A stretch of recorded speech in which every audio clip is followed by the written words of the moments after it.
J'ai essayé de remettre à neuf ce moteur GT3 RS, mais ça n'a pas marché. Oh mon Dieu! J'ai dû acheter un tout nouveau bloc-cylindre chez Porsche parce que la rouille avait rongé l'ancien, vu que la voiture avait été complètement immergée sous l'eau. Oh! Il y a de l'eau partout! Mais à cause d'une erreur bête que je vais vous expliquer, on doit maintenant démonter le moteur à nouveau. Ensuite, on va tout remonter et avec un peu de chance, on pourra faire le premier démarrage de cette voiture. C'est parti. D'abord, on enlève les cams avec la chaîne. On sait comment faire ça parce que on vient juste de le remonter. Alors pourquoi est-ce qu'on démonte tout ça? Quand on a acheté le bloc, on a remarqué qu'il y avait des marques sur le côté. 8 lettres pour être précis. On n'y a pas vraiment pensé jusqu'à ce qu'on arrive à la fin de la construction du moteur. Et on nous a dit que ces lettres correspondaient en fait à la taille des roulements qu'il fallait utiliser pour les roulements principaux sur lesquels tourne le vilebrequin. Tout aurait été parfait si les lettres sur le nouveau bloc avaient été les mêmes que celles sur l'ancien bloc. Mais malheureusement, ce n'était pas le cas. On doit donc démonter le moteur suffisamment pour pouvoir accéder à ses paliers principaux, les retirer et les remplacer par les bons. Nous voilà de nouveau sur le vilebrequin. Le bloc a été séparé. C'est là qu'on s'est trompé. Ces roulements qui tournent sur le vilebrequin, ces petites pièces là-dedans, qui sont à moitié d'un côté et à moitié de l'autre côté du bloc, en fait, elles sont de tailles différentes, selon les blocs. Je ne sais pas pourquoi, sûrement parce que la machine est différente, j'en sais rien. On prend juste les roulements du côté droit et on les met dans les bons trous ici, juste pour être tranquille. Comme ça, quand ça tourne à 9000 tours minute, on n'aura pas à s'inquiéter qu'ils se bloquent ou que les roulements s'usent trop, car ils seront mieux fixés sur le vilebrequin. Vous pouvez voir que sur l'ancien bloc, il y avait des roulements G. Et sur le nouveau, il y a 3 B et un R. Un B, c'est un roulement plus épais, et un R, c'est un roulement plus fin. Mais à quel point peuvent-ils vraiment être différents? En les regardant, on ne voit pas trop la différence, n'est-ce pas? Donc on a sorti le micromètre, juste pour voir la différence. 98 millièmes. 98 millièmes de pouce. On regarde le bleu. Donc il doit être plus petit qu'un millième. Oh mon Dieu, c'est vraiment rien du tout. Tu penses que ça valait le coup de démonter le moteur? Pour ça, on aurait dû le découvrir sur la piste, non? La différence est vraiment minime. Maintenant qu'on a marqué les blocs avec les roulements, je sais quel roulement va dans quel emplacement. Je sors maintenant un roulement jaune qui était à l'origine à cet endroit. C'est un roulement de taille moyenne et je le remplace par un roulement bleu, comme indiqué sur le bloc cylindre. Ensuite, je dois passer à un autre et remplacer un autre palier jaune de taille moyenne par un autre palier bleu qui se glisse juste derrière le vilebrequin. Il y en a un autre bleu à faire et enfin un rouge pour finir. Et puis je dois faire la même chose de l'autre côté du bloc. Comme ça, tout sera bien aligné et les dégagements devraient être parfaits. Bon, maintenant, on recommence tout depuis le début jusqu'à ce qu'on revienne là où on en était avant. Donc, remettons ce moteur complet en place. Après, on pourra le régler et avec un peu de chance, il marchera. Allez! Vous avez vu comment on a remonté ce moteur dans la dernière vidéo. Donc on va essayer de faire ça un peu plus vite. On a un peu de joint de bride sur le bloc cylindre, puis on pourra commencer l'autre moitié du bloc pour les assembler en un seul. Et puis on a dû commander de nouveaux boulons pour tout assembler. Après ça, on a mis les pistons, on les a connectés au bielle, puis on a mis le joint de culasse, avant de remettre la culasse avec de nouveaux boulons. On doit tout régler selon les spécifications. Ensuite, c'est le moment de mettre les cales. Et c'est beaucoup plus rapide à faire quand on l'a déjà fait une fois. Une fois les cales en place, on peut poser les 2 arbres à cames qui se trouvent au-dessus. Un pour l'admission et un pour l'échappement. Maintenant, c'est l'heure de la synchronisation. Je dois mettre cette poulie en bas, mais elle ne s'installe que d'une seule façon. Une fois qu'elle est en place, je peux installer ce dispositif qui me permettra de faire tourner le moteur. Je dois le mettre au point mort haut, puis le bloquer en place, ce qui est indiqué sur la poulie par OT1/4. Le point mort haut, c'est là où le piston numéro 1 est en haut du cylindre, c'est-à-dire pile au centre. Une fois que c'est fait, on peut maintenir les arbres à cames avec ces capuchons, comme vous pouvez le voir ici. Maintenant, pour que ces arbres à cames puissent tourner, on va avoir besoin de quelques engrenages à leur extrémité. C'est ce qu'on va installer ensuite. C'est maintenant que ça va se compliquer. C'est un moment crucial maintenant, parce que il faut synchroniser cette partie du moteur avec cette autre partie. Tout le monde sait maintenant que le vilebrequin tourne. Il fait monter et descendre les pistons dans les cylindres, et ces arbres à cames-là sont chargés d'ouvrir et de fermer les soupapes. Et ils doivent être parfaitement synchronisés entre eux, et c'est grâce à cette chaîne qu'ils y parviennent. Donc, la chaîne fait toujours tourner le vilebrequin et les arbres à cames en même temps. Mais, on va s'assurer que cet arbre à cames-là et cet arbre à cames-là sont bien dans la bonne position. Et pour ça, on utilise un kit spécial. Et voilà le kit spécial. En fait, il se fixe à la culasse, puis utilise ce genre de fourche qui glisse sur les arbres à cames. Et celle-ci ne glisse sur les arbres à cames que dans un seul sens. Si je mettais les arbres à cames à l'envers, cette fourche noire ne glisserait pas dessus. Maintenant, pour bloquer les arbres à cames en place et m'assurer qu'elles sont bien positionnées, je vais serrer cet outil. Et vous pouvez voir maintenant que la fourche glisse sur l'arbre à cames. On sait maintenant qu'ils sont bien bloqués. Maintenant, on doit serrer cette chaîne pour qu'elle soit bien tendue avec la fausse tension de chaîne. C'est un autre outil spécial, juste pour serrer la chaîne. Parce que si on synchronise le moteur avec une chaîne détendue dès qu'on le démarre, il pourrait sauter un engrenage. Mais on s'assure qu'elle est bien tendue. Maintenant, on doit les serrer sur l'arbre à cames, pour qu'il ne tourne pas. Pour l'instant, ces roues dentées à l'extrémité des arbres à cames pourraient tourner sans que l'arbre à cames ne tourne. Mais pour les fixer sur les arbres à cames et mettre ces deux boulons spéciaux que vous me voyez installés maintenant, je dois les serrer sur l'arbre à cames. C'est assez technique. J'ai bloqué cet outil qui maintient le nœud de verrouillage, puis j'ai utilisé cet outil spécial qui ressemble à une fleur pour le mettre à l'extrémité de ce nœud et le serrer sur les cames. Le serrage initial est de 30 Nm. C'est juste ce qu'il faut pour les bloquer. Une fois que le serrage initial est fait, je peux revenir en arrière et retirer l'outil de verrouillage à cames. Et une fois qu'il est retiré, je resserre le nœud de 40 degrés supplémentaires sur chaque came. Si jamais ces écrous se desserraient, le moteur serait fichu. Après ça, je peux enlever le faux tendeur de chaîne et le remplacer par le vrai, qui ne tendra la chaîne que lorsque nous aurons une pression d'huile. Et bien sûr, il faudra aussi le serrer au couple. Le boulot est fait! Alors, tout ça devrait être maintenant réglé. Et la seule façon de vraiment voir si on a bien fait est de retourner ce truc. Mais on ne peut pas le retourner avec ces capuchons temporaires qui maintiennent en fait la came en place. Ce qui maintient les cames en place, c'est en fait le couvercle. On doit enlever ces capuchons, mais on ne peut pas juste les retirer comme ça. Sinon, les cames vont s'envoler. Hop là! Donc, il y a une méthode spéciale pour mettre le couvercle. Je vais vous montrer. D'abord, je dois enlever ces deux bouchons sur le côté de la tête. Une fois que je les ai enlevés, je peux glisser ces fourches qui maintiennent les cames en place. Et une fois les cames maintenues, je peux commencer à retirer ces couvercles de cames temporaires. Tout ça, c'est un gros apprentissage pour le moment. On n'a jamais fait ça avant.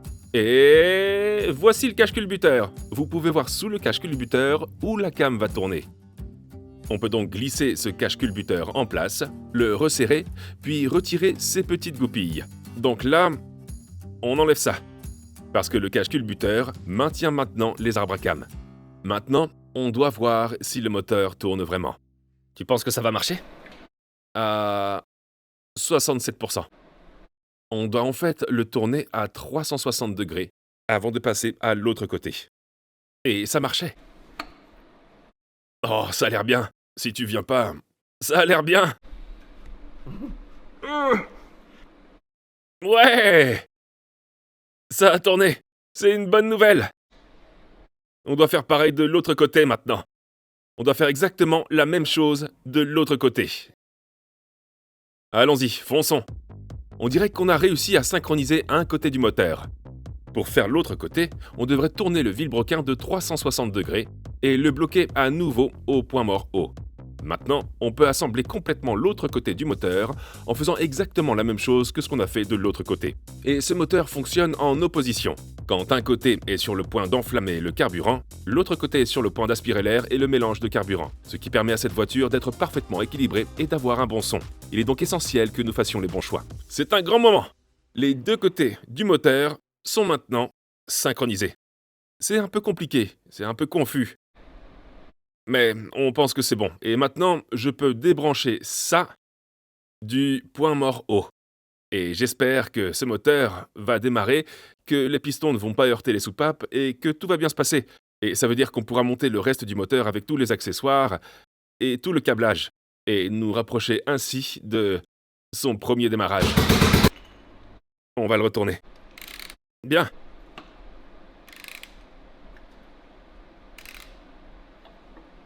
Ah, c'est cool. C'est quoi ce bruit? Quel bruit!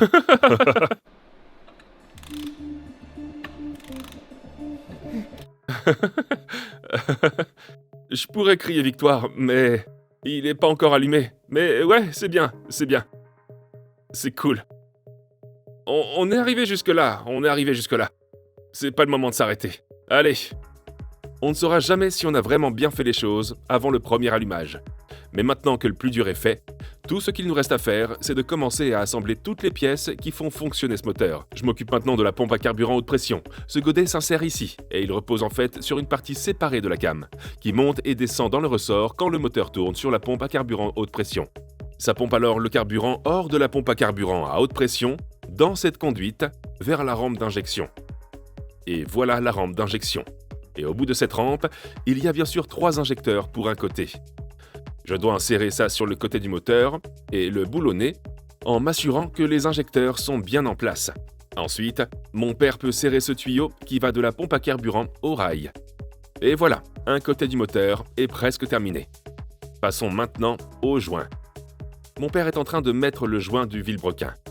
Si on ne le fait pas correctement, beaucoup d'huile pourrait fuir. Et c'est dedans! C'est pas comme ça qu'on est censé faire, mais c'est dedans, non? Maintenant, on retourne le tout et on fait exactement la même chose de l'autre côté. N'oubliez pas qu'il s'agit d'un moteur 6 cylindres à plat, avec 3 cylindres d'un côté et 3 cylindres de l'autre. Une fois ce côté terminé, on retourne le moteur et on commence à travailler sur cette partie. Comme un moteur à carter sec, il ne stocke pas toute l'huile au fond. Au lieu de ça, le fond du moteur sert pour cette pompe à huile que je suis en train de fixer, qui est entraînée par une chaîne qui est aussi reliée au vilebrequin. Mais il n'y a pas besoin de synchronisation pour ça. Mais c'est super important que je serre bien le boulon qui relie ce pignon à la pompe à huile, parce que s'il se détache, on n'aura plus de pression d'huile. Il est temps de remettre le reste du carter, puis je devrais installer le refroidisseur d'huile. Il y a du liquide de refroidissement qui circule là-dedans, parce que le liquide de refroidissement refroidit l'huile. Mais c'est super important de mettre tous les joints, parce qu'on ne veut pas que le liquide de refroidissement se mélange à l'huile. Maintenant que c'est en place, c'est le moment de s'occuper de tous les accessoires de la pompe à eau, de tout un tas de tuyaux qui relient les pièces du moteur du côté gauche au côté droit. Le boîtier du thermostat que mon père est en train d'ajouter, et au lieu d'une chaîne qui fait tourner tout ça, ça va être entraîné par une courroie.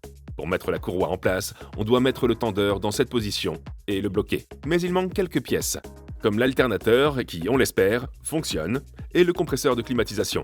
Une fois ces 2 pièces installées, on pourra mettre la courroie auxiliaire et relâcher le tendeur, et le tour sera joué. Regardez ça!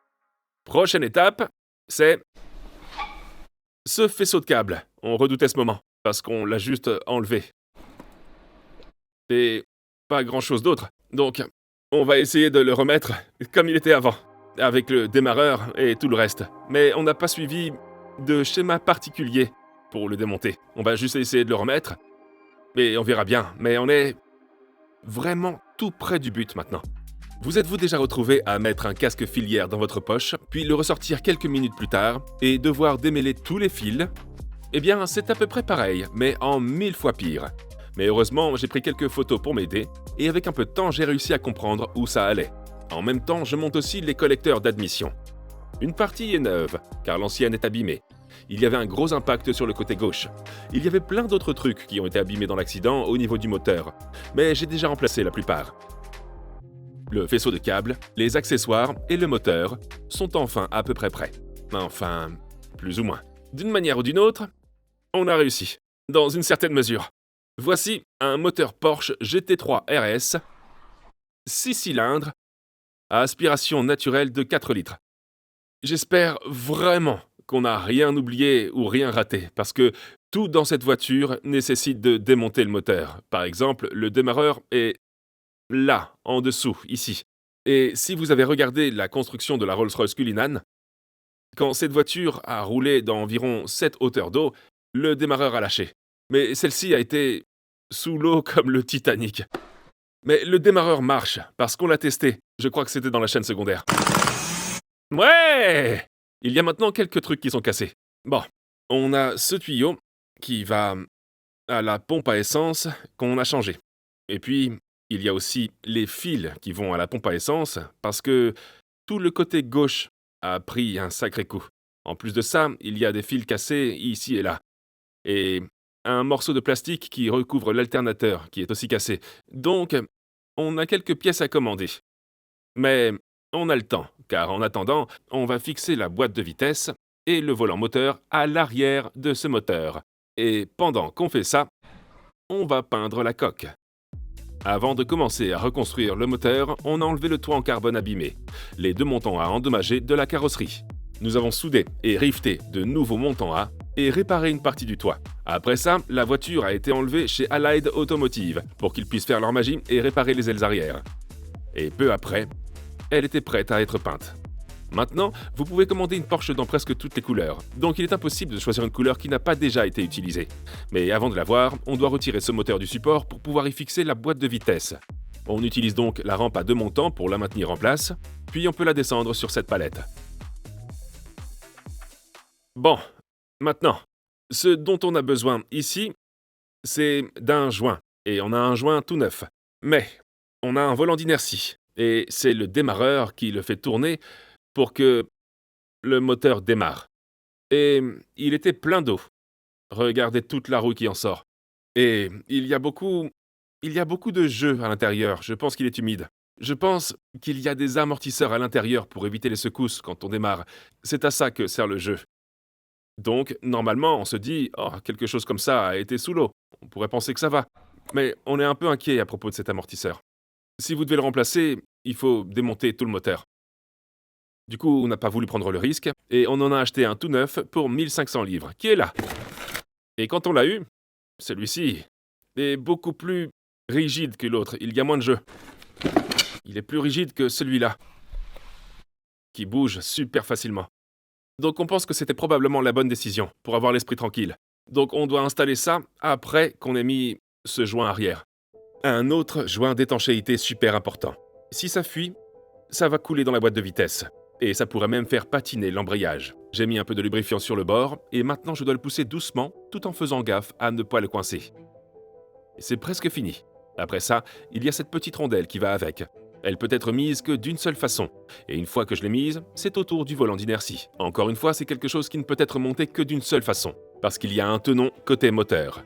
Pour le boulonnet, je dois mettre de la Loctite sur les boulons, et il faut un couple de 60 Nm pour commencer. Chaque boulon doit être serré à 60 Nm. Après ça, il tourne encore de 90 degrés. C'est serré! Et ça, c'est un joint et un volant d'inertie sur le moteur. Comment ça marche? La boîte de vitesse pourrait encore marcher. Mais on n'en est pas sûr, car elle a été complètement immergée sous l'eau. Mais c'était aussi le cas de celle de la Rolls-Royce. Mais elle n'avait aucune fissure. Ouais, celle-là a un trou dans le carter. Voici notre boîte de vitesse mouillée, qui, comme le moteur, a été complètement immergée sous l'eau. Il y a plein de composants électriques à l'intérieur, mais heureusement, le carter au fond de la boîte de vitesse a un trou. Donc, s'il y avait de l'eau à l'intérieur, elle aurait dû s'écouler tout de suite. Tout devrait bien se passer. Je pense qu'on a un carter desserré, donc on peut le retirer et jeter un œil. Si c'est vraiment mauvais à l'intérieur, on va avoir un gros problème. Dans le moteur, les dégâts ont été causés par l'eau qui est restée là, et qui a commencé à rouiller. Alors, j'espère que dans cette boîte de vitesse, elle a été complètement vidangée, ou qu'elle a été recouverte d'huile. Et en regardant le fond, ça a l'air propre. Rien ne semble rouiller. Oui, l'huile est plutôt laiteuse, elle s'est mélangée à de l'eau. Mais je pense que si on arrive à nettoyer ça, ça pourrait marcher. Nouveau puisard! Et le puisard sert aussi de filtre. On ne voulait pas vraiment prendre le risque de démonter cette boîte de vitesse. Le meilleur moyen de savoir si ça marche, c'est de la réviser, de la monter sur le moteur et de la tester une fois qu'elle est dans la voiture. Maintenant qu'on a installé le nouveau carter, on peut mettre un peu de graisse sur l'arbre à l'extrémité de la boîte de vitesse et sur les dents du volant moteur auquel il va être relié. Ensuite, mon père et moi pouvons guider la boîte de vitesse sur le moteur et mettre les boulons du carter d'embrayage. La seule chose sans laquelle il ne démarrera pas, c'est le capteur du vilebrequin. C'est la dernière fiche du faisceau moteur à brancher. Et bien sûr, elle va au capteur de vilebrequin qui est sur la boîte de vitesse. Maintenant que c'est fait, il nous faut une voiture pour l'installer. L'habitacle vient de revenir de l'atelier. Fraîchement peint. On ne l'a pas encore vu. C'est la première fois qu'on voit la couleur. 20 ans!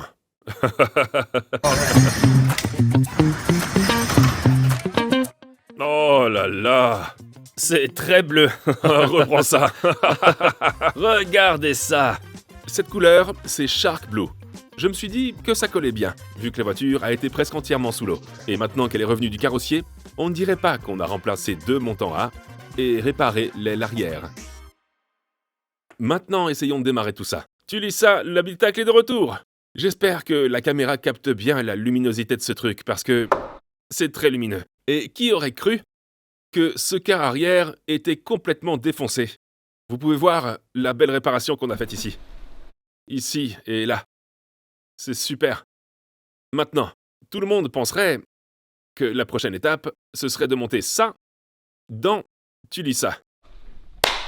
Mais on ne peut pas, parce qu'il nous manque encore ces petits morceaux du moteur. On les attend encore. Mais même si on arrive à les installer sur Tulisa, on ne pourra pas le démarrer, parce qu'il nous manque encore quelques éléments pour pouvoir le faire. L'un d'entre eux est bien sûr le tableau de bord. Parce qu'on devra pouvoir tourner la clé dans le tableau de bord pour l'essayer. Et on va aussi avoir besoin de carburant et d'un réservoir qui sera ici à l'avant.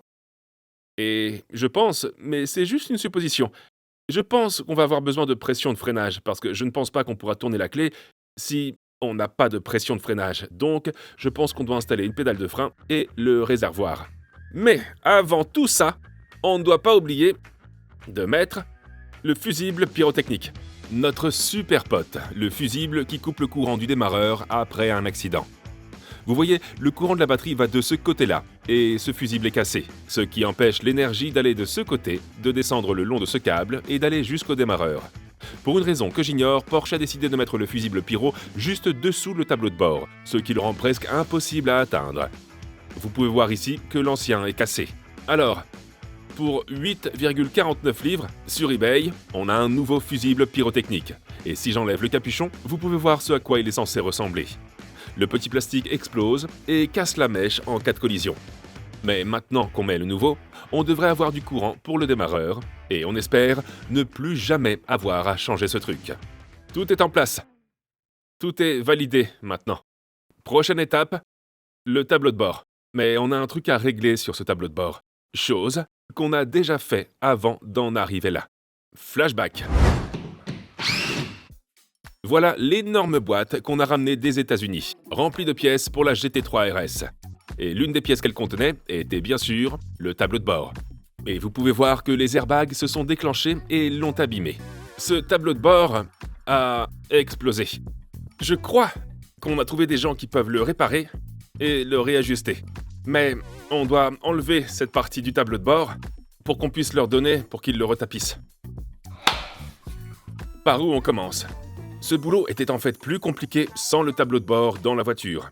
Mais on a finalement réussi à retirer le tissu du cadre qui maintient le tableau de bord à la voiture. Ouais! Maintenant, on peut envoyer ça en réparation avec d'autres pièces. Regardez! Il a été réparé et recousu en bleu. Bleu. On va aussi refaire tout l'intérieur. Ça va être une voiture unique en son genre. Un grand merci à Autotrim pour avoir refait la couture de ce tableau de bord. Je suis sûr que le reste de l'intérieur qu'ils sont en train de refaire sera tout aussi beau. Maintenant, il faut l'installer.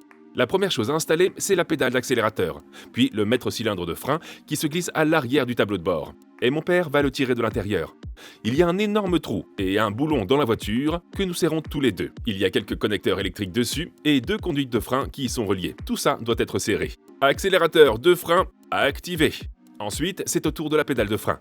Mais on a remarqué un truc. Ouais, c'est une voiture européenne, pas allemande. Pourquoi est-ce qu'on dit qu'elle est allemande ? Pourquoi c'est européen ? Parce que, regarde, fabriquée en Autriche, fabriquée en Pologne. Regarde, cette partie a été faite en République tchèque, ce module a été fabriqué en Espagne, une partie du faisceau de câble a été fabriquée en Ukraine, la culasse a été fabriquée en Italie, et ça a continué comme ça. Est-ce que t'as trouvé ce qui a été fabriqué en Allemagne ? La pédale de frein. C'est la seule chose qu'on a vue jusqu'à maintenant qui soit vraiment fabriquée en Allemagne. Donc, c'est peut-être juste un gros mélange européen. Mais une chose qu'on n'a pas vue, c'est Made in UK. Il y a peut-être une raison à ça. Ensuite, on peut mettre le cadre du tableau de bord.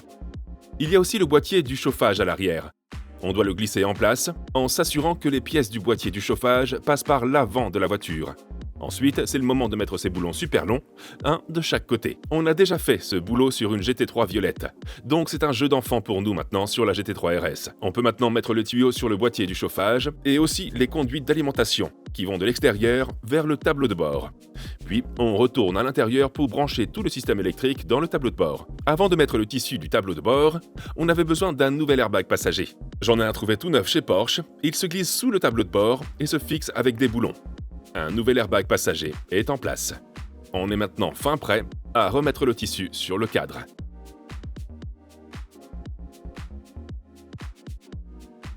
Ensuite, on peut glisser des éléments comme l'écran dont on ne sait toujours pas s'ils fonctionnent ou non, et toutes les bouches d'aération. Il restait quelques trucs à boulonner avant de pouvoir tester si tout marchait. En fait, cette partie-là, quand on a récupéré la voiture, manquait. Et le chronomètre qui était censé être au milieu, ça ressemble à un chronomètre, eh bien, il n'était pas là. Et j'en ai pas encore acheté parce qu'ils sont assez chers. En fait, chez Porsche, ça coûte environ 4000 livres, mais on peut les trouver d'occasion sur eBay pour environ 900 livres. Mais il en existe de plusieurs couleurs, et mon tableau de bord était de couleur jaune. Il y avait des cadrans jaunes et tout ça, mais on ne sait toujours pas si ça va marcher sur le nouveau tableau de bord. Donc, tant qu'on ne sait pas si ça marche, je ne veux pas me précipiter pour acheter une horloge jaune au centre si on doit changer la couleur de l'horloge sur le tableau de bord. Mais voyons ce qui se passe quand on met un peu de puissance. Donc pour l'instant, je ne mets rien. On ne dirait pas qu'ils ont été sous l'eau comparés à ceux de la Rolls-Royce. L'intérieur n'a pas l'air rouillé du tout. On va brancher ça et on va voir ce qui se passe. On ne sait pas. Mais pour l'instant, on a tous les modules de Tulisa, la voiture allemande. On utilise les horloges de la voiture américaine. Et on veut juste voir si ça marche. Si cet écran marche, je ne vois pas pourquoi celui-là ne marcherait pas. Et il n'y a qu'une seule façon de savoir si ça va vraiment marcher. Branchez les deux connecteurs et essayez. Ok. Je vais essayer et je vais voir si ça marche. Prêts les gars? J'ai entendu un bruit. Ouais, ça fait du bruit. Ok, donc rien pour l'instant. Ça fait quelque chose ici, là. Ouais, ça fait sauter les fusibles. Donc, chez Freddy's Duty Free, quand il entre, tous les écrans s'allument dans la voiture et tu mets juste le courant dans la voiture, mais ça ne fait rien. Ouais, il se passe rien. Vraiment rien. Bon début, les gars. Y a pas grand-chose à faire, non? Tout ça, c'est ce que tu voulais pour que ça s'illumine. Enfin, quelque chose en moins. En fait, on a au moins avancé parce que, aux États-Unis, l'éclairage intérieur s'allumait, alors qu'ici, on n'a même pas d'éclairage intérieur. Donc, ça ne s'annonce pas bien pour le système électrique de la voiture. Tout ça coûte super cher. J'ai déjà dû payer tous les modules qui sont dans la voiture en ce moment. Et j'espère ne pas avoir à acheter autre chose. Alors, au lieu de s'arrêter, on allait juste continuer. La voiture était en morceaux, et il manquait plein de trucs, ce qui explique peut-être pourquoi certains écrans ne marchaient pas. D'abord, on a posé la moquette, qui était toute neuve. Cette voiture n'avait presque pas roulé avant de finir dans l'eau. C'est l'heure de cette boîte. Cette boîte pourrait être la raison pour laquelle les écrans ne marchent pas. Je pense que c'est ce truc qui contrôle tout. Je vais donc la brancher, glisser ça dans le tableau de bord, et ce qui maintient le tout en place, c'est la console centrale. Et dans la console centrale, il y a d'autres composants électriques, les boutons du frein à main, le levier de vitesse et toutes les commandes de climatisation. Tout ce que je peux faire, c'est tout installer et essayer. Vous pouvez aussi voir certaines des nouvelles coutures bleues. On vérifie si ça marche? Bon, c'est branché, donc ça devrait marcher. Je ne veux pas le démonter à nouveau. Alors, voyons voir si ça marche. Voyons voir si ça marche. Action!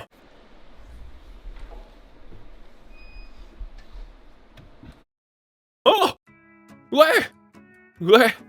C'est pas vrai! Ah, ça fait des trucs. Ça aussi, ça fait des trucs. Et ça aussi. Mais les horloges ne marchent toujours pas. Ouais, ça marche toujours pas. Ok, c'est une bonne nouvelle. En fait, on a un truc qui marche sans le tableau de bord. Mais encore une fois, je ne sais pas si un truc comme l'ECU du moteur doit être branché pour que ça marche. Donc, je ne vais pas tirer de conclusion hâtive pour l'instant. La prochaine étape, c'est mettre la Porsche sur le pont élévateur, parce qu'on va bientôt pouvoir installer le moteur. Wow! Voilà le réservoir d'essence. Mais ce qui soutient ce réservoir, c'est le sous-châssis avant. Et on n'en est pas encore là. On pense que ce sera mieux pour nous de mettre ça une fois que le moteur sera en place. Parce qu'on veut juste maintenir ce réservoir de carburant en place. Donc si on le met maintenant, rien ne le tiendra en place à moins de mettre des sangles. Donc ce qu'on va faire, c'est le laisser comme ça jusqu'à ce que le moteur soit en place. Puis on pourra le brancher pour démarrer le moteur. Avant de mettre le moteur en place, on doit remplacer ce tuyau. Et j'en ai un d'occasion ici que je vais juste glisser au bas de cette conduite de carburant. Puis fixer l'autre partie à la pompe de carburant. Après ça, je peux rebrancher les connexions électriques. Il ne reste plus qu'à fixer le connecteur de la nouvelle pompe à essence. On en a un ici qui vient d'un faisceau Audi. Mais maintenant, il faut le souder au fil du faisceau Porsche. Vérification de la résistance. C'est solide. Ouais, c'est solide. Bravo. Ensuite, on met un peu de gaine thermorétractable autour, un peu de ruban isolant, et après ça, on rassemble le tout. Et voilà, c'est fait. Après ça, il y a une sorte de support avec un bouclier thermique, qui, je pense, maintient l'échappement. Mais pour notre premier démarrage, on ne va pas mettre d'échappement. Donc, si ça démarre, ça va faire un sacré boucan. Il est maintenant temps d'installer notre tout nouveau moteur dans le nouvel habitacle. Si vous regardez l'ancien habitacle qu'on a acheté aux États-Unis et qui a complètement été immergé sous l'eau grâce à Car Vertical, vous verrez qu'elle est en assez mauvais état. Elle a été enregistrée comme accidentée. Aux États-Unis, elle est classée comme véhicule accidenté. Mais bien sûr, on ne reconstruit pas cet habitacle. On reconstruit Tulisa. Et Tulisa n'a pas encore été importé au Royaume-Uni. Nous le ferons quand tout sera complètement reconstruit. Tu penses que ça va démarrer? Je pense que ça va pas démarrer. Tu penses pas que ça va démarrer? Je pense qu'il va y avoir un problème électrique. C'est un moment super important maintenant, c'est super important. On peut maintenant descendre Tulisa sur notre moteur tout neuf. Un autre avantage de Car Vertical, c'est que si votre voiture a été accidentée, le site vous montre des photos de la voiture quand elle est mise aux enchères sur un site spécialisé, comme cette voiture à l'écran. En plus, ça vous indique quand elle a été accidentée. Et ça vous donne aussi un historique complet de la voiture. Chaque fois qu'elle a été achetée, chaque fois qu'elle a été vendue et chaque fois que sa plaque d'immatriculation a changé. Et voilà! Super, le moteur est maintenant en place. On a soulevé la voiture, mais on a remarqué un problème. Les gars? Oui, les gars. C'est super dangereux ici. Pourquoi, les gars? Je sais pas si t'as vu les rampes à l'avant. Oh, là là. mon Dieu! Ouais. Ça, c'est sûr. Il fallait donc absolument des contrepoids pour empêcher la Porsche de tomber de la rampe, ainsi que quelques sangles. Mais une fois que tout était sécurisé, on a pu retourner en dessous et serrer tous les supports au châssis de la voiture. Un autre avantage de Car Vertical, c'est que ça marche dans plus de 20 pays différents. Donc, que votre voiture soit aux États-Unis ou en Allemagne, vous pourrez retrouver tout son historique. Maintenant, j'ai quelques câbles à brancher à la boîte de vitesse et au câble de vitesse. Et surtout, ce câble d'alimentation qui sert au démarreur. Il se branche sur cette borne ici. Et sans ça, on n'aurait aucune chance de démarrer cette voiture. Le moteur est en place, il reste encore quelques trucs à brancher en haut, mais on veut vérifier un truc avant de mettre les fluides. Et c'est qu'on n'a pas changé l'huile du différentiel. Il y a l'huile de boîte de vitesse et l'huile de différentiel. Donc on va dévisser le bouchon de vidange du différentiel pour voir si de l'eau en sort, parce que ça voudrait dire qu'il a été contaminé par de l'eau. Ce qui est très probable, et si c'est le cas, ça veut dire qu'on doit le remplir avec de l'huile de différentiel toute neuve. Allons-y. Oh, de l'eau, les gars. Oh! Je pensais qu'on avait dépassé ce stade, les gars. Prends-en un autre. Oh mon Dieu, il y a comme de la merde dedans. Oh, Tony, vite! Vite, Tony! Oh mon Dieu, mais combien d'eau il y a là-dedans? Il y a toute la rivière. Si vous voulez vérifier votre voiture chez Car Vertical et éviter ce genre de situation, je vous conseille de le faire en utilisant le lien dans la description ci-dessous et mon code de réduction qui est affiché à l'écran pour bénéficier d'une réduction sur cette vérification. Oh, je pensais qu'on avait dépassé ce stade. Non. Bon, c'est parti. Deuxième vidange sur le différentiel. C'est quoi ce bordel?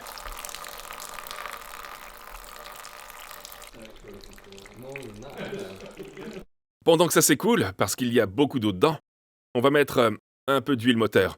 Eh bien, c'était une bonne idée de vider l'huile du différentiel. Enfin, ce qu'il restait. Même si on n'a pas besoin d'huile de différentiel pour démarrer la voiture, on pense qu'on va avoir besoin d'huile moteur. C'est l'huile spécialement conçue pour le moteur RS, car tout le monde se demande pourquoi on utilise cette marque dégoûtante. C'est ton avis? Ouais, c'est mon avis.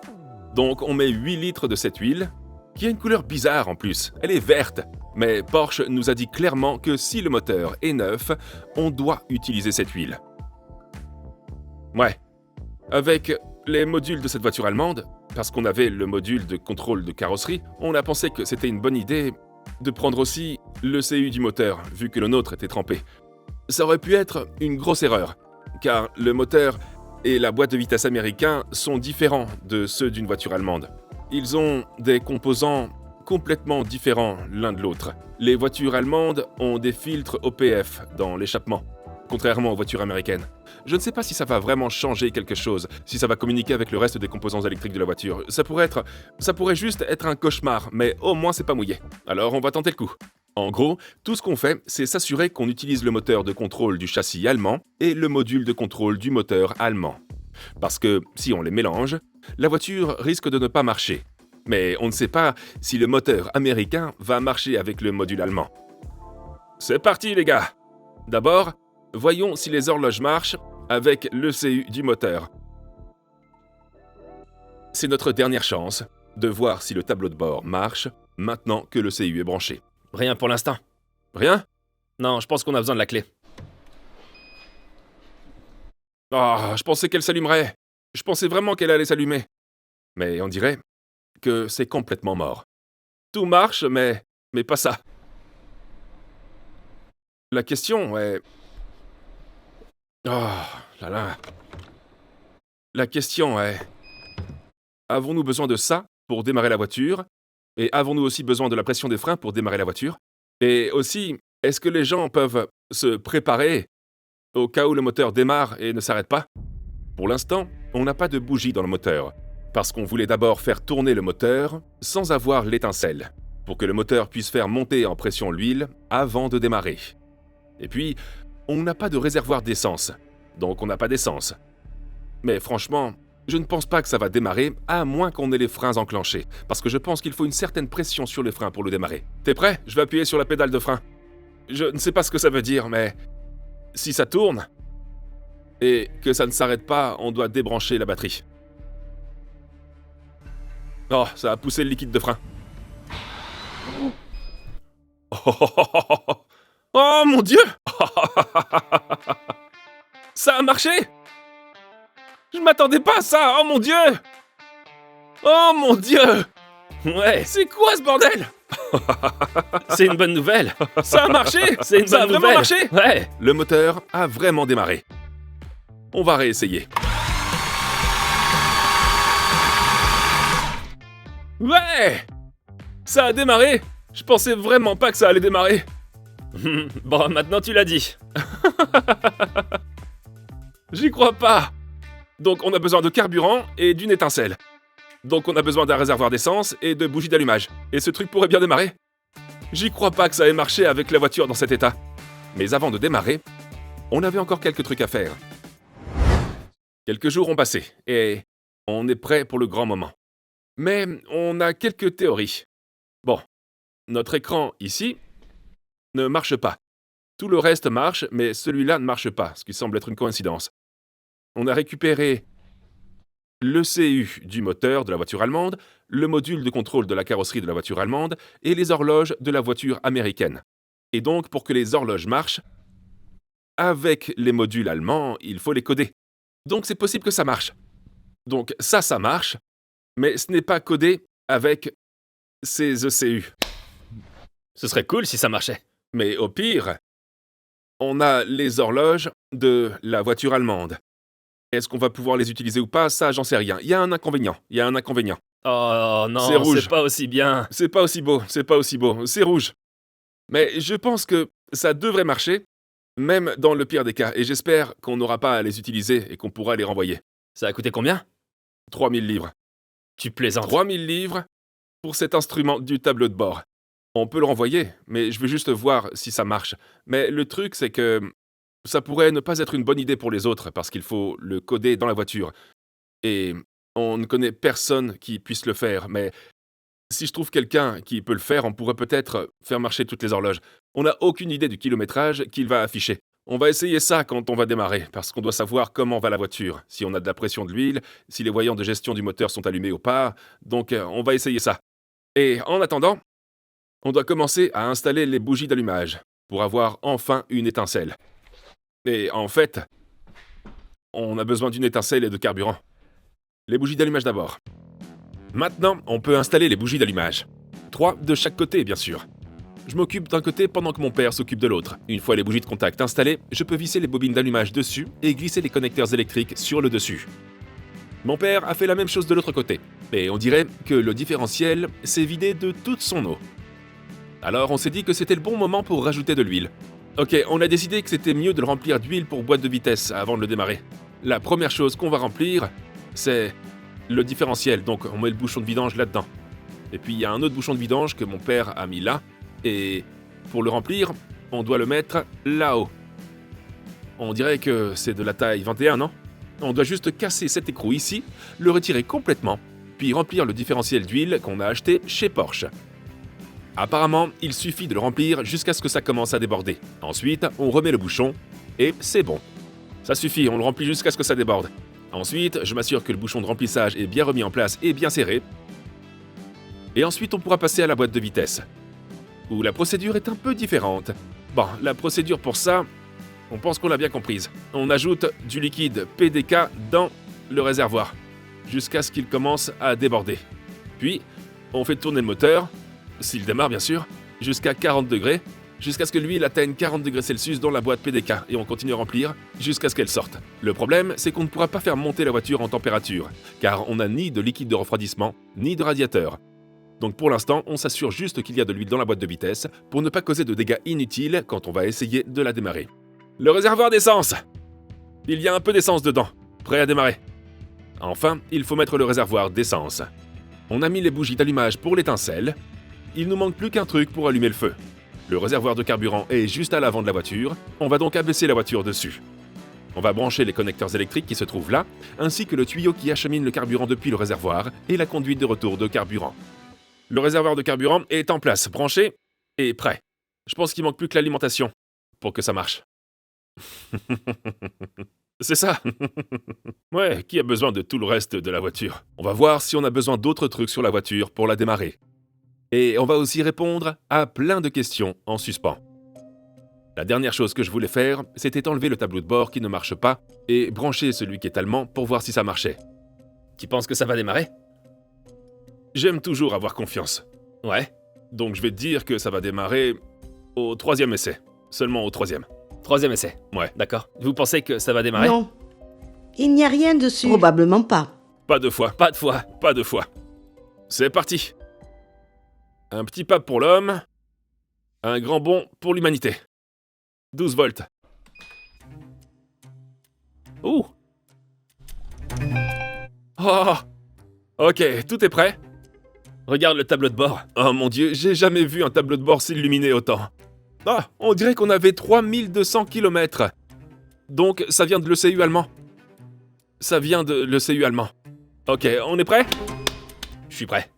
Ok.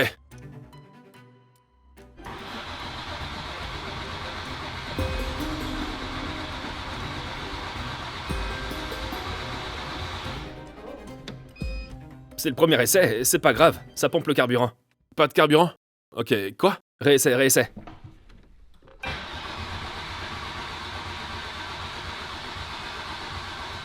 Plus d'essence. Donc, je peux retirer ce tuyau pour voir s'il y a un jet. Ici et ici, les tuyaux de carburant. J'en enlève un pour voir s'il y a des fuites. Non. Il n'y a pas de fuite de carburant là-dedans. Ouais, il n'y a vraiment pas de carburant là-dedans. Aucun. Donc, si c'est pas le cas, mais que ça aurait dû l'être, quand on met le contact, ça devrait quand même amorcer la pompe à essence. Ouais, donc il y a un truc qui cloche là. Ça doit être pour la pompe à essence. Alors, il manque un module ou quoi? Je sais pas. Tout à l'heure, on a vu que cette prise était vide. Mais on n'a pas vraiment compris où elle devait être branchée. Il n'y avait rien sur le réservoir de carburant, mais elle avait l'air importante. On doit trouver où ça va. Ça ne va pas sur le réservoir ou un truc du genre? Ouais, je pense que ça peut pas aller loin. Regarde. À moins que ce soit comme ici, sur le côté. Mais ensuite, j'ai regardé le compartiment de la batterie. Voici le compartiment à batterie. On peut penser que ça n'a rien à voir avec la pompe à essence. Je viens de chercher sur Google. Module de commande électrique de la pompe à essence. Donc, si on enlève le support de batterie de la Porsche, on ne peut pas démarrer. Donc, branchons ça. Apparemment, c'est pas comme le module de la pompe à essence, donc heureusement qu'on n'a pas acheté le support de batterie. Donc, ça pourrait bien être notre problème. Si ce module contrôle la pompe à essence, une fois qu'on l'aura branché, on devrait avoir de l'essence. Qui l'aurait cru? Ok, bon, maintenant, c'est un grand moment. C'est parti! On va maintenant voir si, premièrement, on a réussi à reconstruire un moteur Porsche, et deuxièmement, si on peut plonger un moteur Porsche complètement dans l'eau, et que tous les composants électriques, capteurs et modules, continuent de fonctionner. Il y a la pompe à essence. T'es prêt? Je suis prêt. On y va. C'est parti.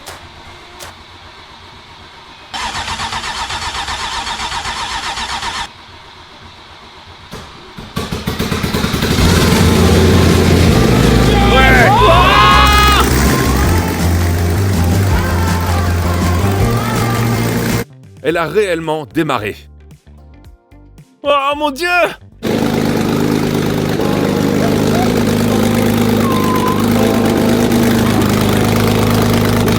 C'est tellement bruyant! Regardez ça! Oh mon Dieu! Tous les voyants sont allumés!